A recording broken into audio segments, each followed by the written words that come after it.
जमीयत उलेमाए हिंद के प्रमुख अरशद मदनी के बयान का जवाब भी हो सकता है। हालांकि अब इसका कोई सीधा कनेक्शन नहीं है, ना तो नियाज खान ने कोई ये दावा किया है और ना ही इस पूरे मामले में जमीयत उलेमाए हिंद के प्रमुख अरशद मदनी के द्वारा ही इस पर कोई प्रतिक्रिया आई है। उन्होंने जो बयान दिया वो अब हम आपको बताते हैं। उन्होंने दिल्ली ब्लास्ट मामले के बाद अल फलाह यूनिवर्सिटी पर हुई कार्रवाई को लेकर केंद्र सरकार पर जुबानी हमला बोला और कहा कि आतंक और आतंकियों के खिलाफ हो रही कार्रवाई को धर्म से जोड़ा। कई सवाल खड़े किए।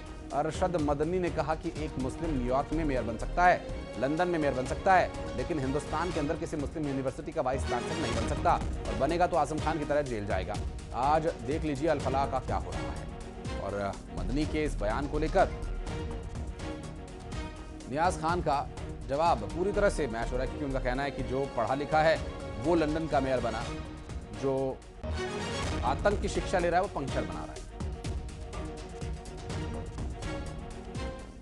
आज दुनिया यह समझती है कि मुसलमान अपाहज हो गया, खत्म हो गया, बांझ हो गया। मैं नहीं समझता हूं ये बात। क्या बात है कि आज दुनिया का मुसलमान एक आदमी न्यूयॉर्क का मेयर बन सकता है, ममदानी लंदन के अंदर मेयर बन सकता है, एक खान हिंदुस्तान के अंदर किसी मुस्लिम यूनिवर्सिटी का कोई आदमी वाइस चांसलर नहीं बन सकता, और अगर बनेगा तो आजम खान की तरह जेल के अंदर जाएगा, इकबाल की तरह औलाद जेल में डाल दी जाएगी। आज देख लीजिए अल फलाह का क्या हो रहा है।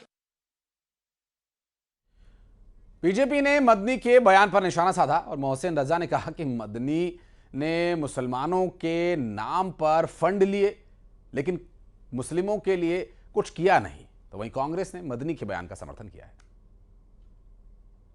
आप अमेरिका की बात करिए, आप अफगानिस्तान की बात करिए, आप बांग्लादेश की बात करिए, आप इस तरह की बातें कर रहे हैं, आप देश की बात भी कर लीजिए ना, हिंदुस्तान की भी तो बात कर लीजिए।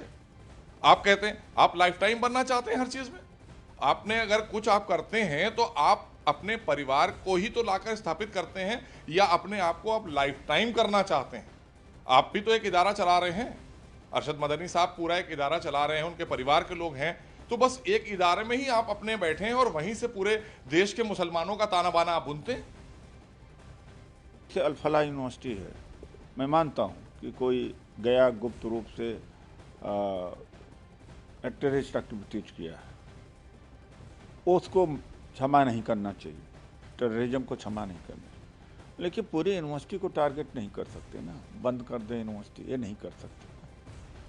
हाँ, अगर वाइस चांसलर ने फाइनेंशियल रेगुलरिटी की है तो आप उसको लॉ के तहत वो करिए, लेकिन अब जब मुस्लिम होता है तो इस तरह से हमला होता है, बुलडोजर मुसलमानों के घर पर ही चलता है। और मुस्लिम यूथ एसोसिएशन के अध्यक्ष मोहम्मद आमिर रशीद ने अरशद मदनी पर मुस्लिमों को भड़काने का आरोप लगाया, तो संतों ने भी अरशद मदनी के बयान की निंदा की। दुनिया यह समझती है कि मंत्री को अपने यहाँ बुलाया और उसकी बहुत आवभगत करी, उसको डॉक्टरेट की उपाधि दी है, तो जाहिर सी बात है कि तालिबान की विचारधारा को आगे बढ़ाने का काम करेंगे। और वो कह रहे हैं कि इस्लाम को मिटाने की साजिश हो रही है, तो इस्लाम को मिटाने की साजिश नहीं हो रही। भारत ऋषि मुनियों का देश है और यहाँ पे जो इस्लाम फैला है वो सूफिज्म के रास्ते फैला है, ना कि तलवार के रास्ते पे। और रही बात मुसलमानों के सुरक्षित रहने की, तो 53 इस्लामिक राष्ट्र है। आप अरशद मदनी साहब अपने दिल पे हाथ रख के बताइए, जितना देश के अंदर मुसलमान सुरक्षित है उतना अन्य कहीं भी इस्लामिक राष्ट्रों में। विश्व के हर देशों में केवल मस्जिदों में इबादत की व्यवस्था है, सड़कों में नहीं है, लेकिन भारतवर्ष की सड़कों में शुक्रवार को मुसलमान खुदा की इबादत करता है और सरकार नहीं रोकती है। ये मदनी को नहीं दिखाई देता। मदनी को नहीं दिखाई देता कि पश्चिम बंगाल में हजारों हिंदुओं को मार दिया गया। मदनी को नहीं दिखाई देता है कि मुसलमानों को जो आज़ादी मदरसा के लिए धारा 30 दी गई है, धारा 30 के तहत मुसलमानों को मदरसा खोलने की छूट और सरकार सहयोग करती है, लेकिन पूरे देश में हिंदुओं को वेद पढ़ाने का अधिकार, गीता पढ़ने का अधिकार, शास्त्र पढ़ने का अधिकार, पुराण पढ़ने का अधिकार देश के हिंदुओं को नहीं है। उमरिया नेशनल हाईवे 43 पर एक भीषण हादसा